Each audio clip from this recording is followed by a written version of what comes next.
Today we're going to talk about a critical piece of equipment in our shop, the oxygen acetylene torch. While extremely useful, it also presents significant hazards if not used correctly. Our goal is to ensure everyone understands and follows safe operating procedures to prevent injuries, fires, and equipment damage. Some of the key hazards associated with oxygen acetylene torches are fire and explosion. Acetylene is highly flammable and can explode under certain conditions. Oxygen, while not flammable itself, vigorously supports combustion, making fires burn hotter and faster. Burns, contact with the flame, hot metal, or sparks can cause severe burns. Fumes and gases, cutting and welding produce harmful fumes and gases. Proper ventilation is crucial. Eye damage, the intense light from the flame can cause serious and permanent eye damage. Sparks and debris can also cause eye injuries. Cylinder hazards, compressed gases can be dangerous if mishandled, damaged, or stored improperly. They can also become projectiles if the valves get broken off. Flashbacks and backfires, these occur when the flame burns back into the torch, hoses, or even regulators, potentially causing explosions. As is true in other conditions in the shop, you want to make sure to wear your personal protective equipment. Eye protection, hand protection, body protection, footwear, and perhaps even respiratory protection, depending on the circumstances, all are important for you to employ when you're using an oxygen and acetylene torch.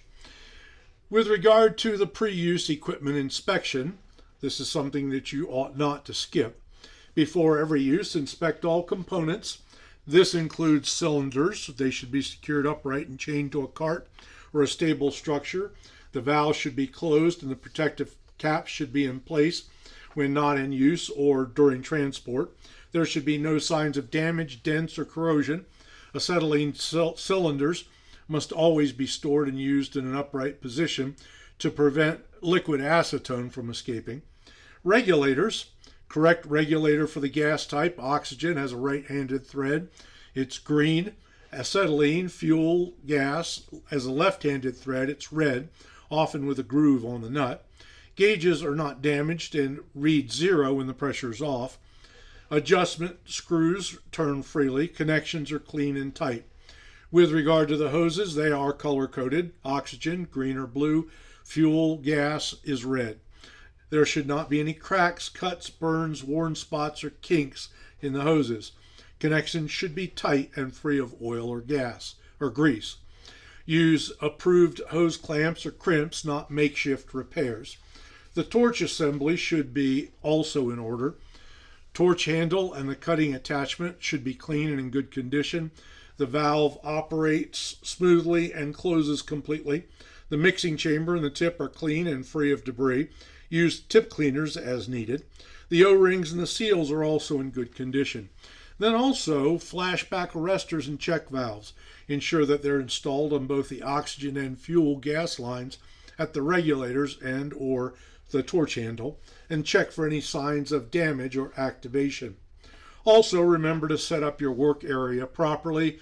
Clear the area of all combustible materials, wood, paper, rags, flammable liquids for at least 35 feet. And if combustibles cannot be moved, cover them with fire-resistant blankets. Ensure that you have adequate ventilation and also have a fire extinguisher, ABC or CO2, readily accessible and that you know how to use it.